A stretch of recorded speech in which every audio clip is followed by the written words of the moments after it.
Hope everybody's doing well. Excited to get back to Neyland, see our fans here this Saturday. Salute to service game. Obviously, want to thank all the men and women that have made so many sacrifices to give us the opportunity to do the things that we do. It's also Senior Day.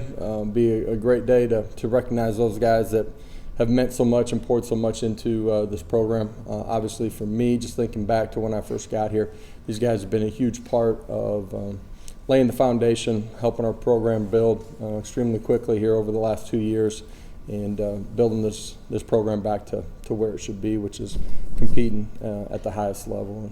And excited to celebrate that with those guys today. I'm going to open it up for questions. Yes, and then Rob. How would you assess your first practice back after Saturday? The energy in the building was good. Were guys disappointed after the game? Yeah, if they weren't, then we'd have real issues. I had an opportunity to, for them to go into the position meeting and unit meetings and just see, the landscape from the coach's perspective. They have a chance to watch it with them. And then as a team, too, just watch how the game unfolded and things that we did that can control the game and make it play out differently. But, that's a great thing about this sport is that, man, you only get one opportunity, and you play it 10 times. It unfolds differently 10 times every time. And for us, let's go back and control what we can control, which is how we prepare, how we practice, and how we go play this Saturday. As a competitor, you're only as good as the next one. You guys have heard me say that. It's true after a win, true after a loss. And for us as a program, it's time to get better. Coach, you guys have been so good at generating those chunk plays Yeah. in the passing game. What was Georgia able to do that nobody else has been able to do to kind of limit that? Yeah, we had a couple opportunities, didn't hit them at times. And the other thing, too, is just you look at some of the things that we did to ourselves, 8 pre-snap penalties. That makes the game a whole lot tougher. And you lose some of the rhythm that we're accustomed to playing with and want to play with. Changes the way the game unfolds. Third down, situational football. Had the ball on the plus side of the 40, I think, 6 times. And there's things that they did. Certainly we didn't protect and didn't win sometimes on the outside. Hendon was a little bit off. You combine all those things together, and it plays out the way that it did. Mark, then Adam.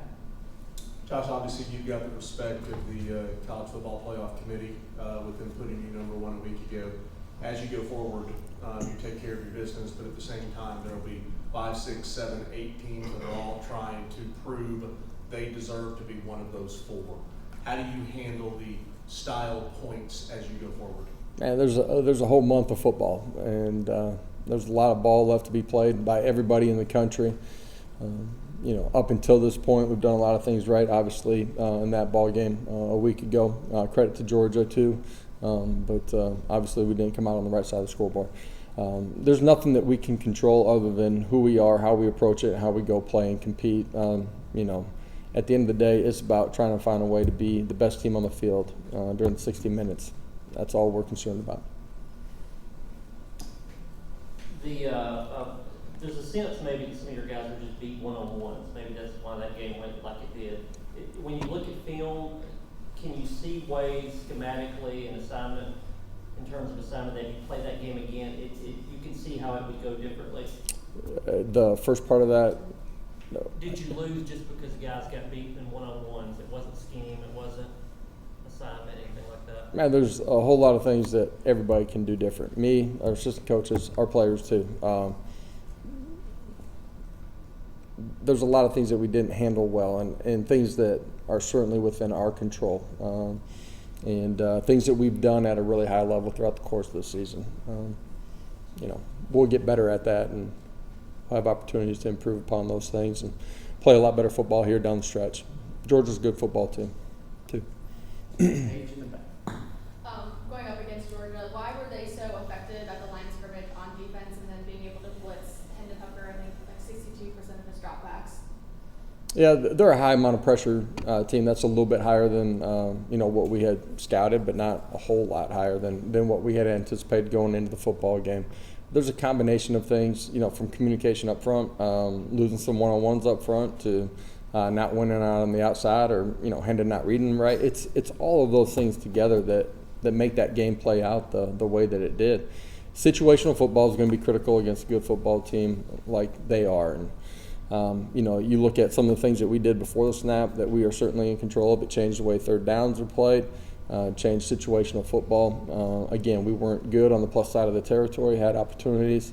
But there's nothing we can do about that. What we can do is correct it moving forward. And this group, that's who they are. That's what they're about. They're competitors. And if you don't wipe the slate clean, whether you win or lose, you're setting yourself up for failure and not getting ready to go play your best football. This group will rebound. Eric, then Austin. Looking ahead to Missouri now, what do they do well offensively and defensively? That'll be some challenges for your team. Yeah, just on the defense side of the ball, look at them statistically. They've been really good against the run. Played tight pass coverage too. They're one of the top 3-4 scoring units inside of our league defensively. They've played at a really high level and make you earn it. Offensively, have some weapons out on the outside that are explosive. They can create big plays. We've got to do a great job of handling the line of scrimmage and applying pressure to the quarterback too.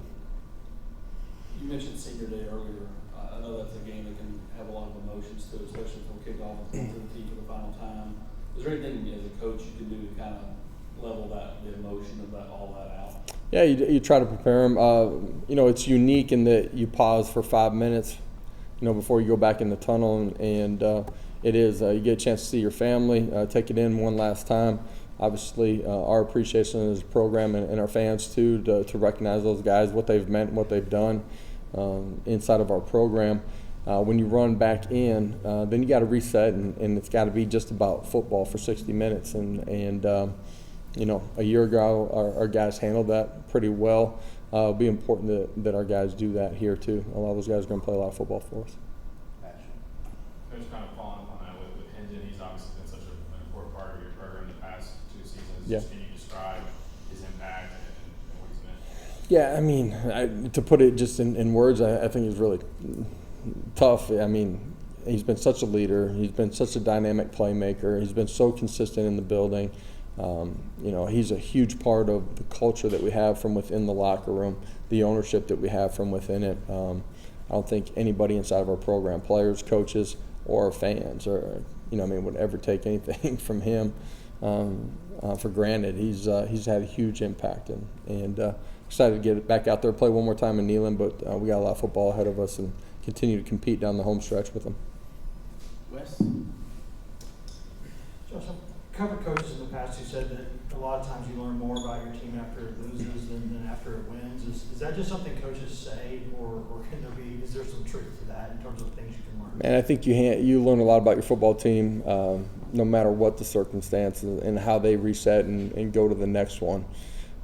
From the first day that I've gotten here to today, we've learned a lot about our football team, and they continue to prove to themselves, but to us, that they're fierce competitors, that they're able to handle adversity and reset and move on and get better and grow, that they accept things and try to improve upon those things. So this group, I don't know if learning something about them is what I'm thinking about this week as much as I believe in who they are, their DNA, and look forward to seeing that unfold this week.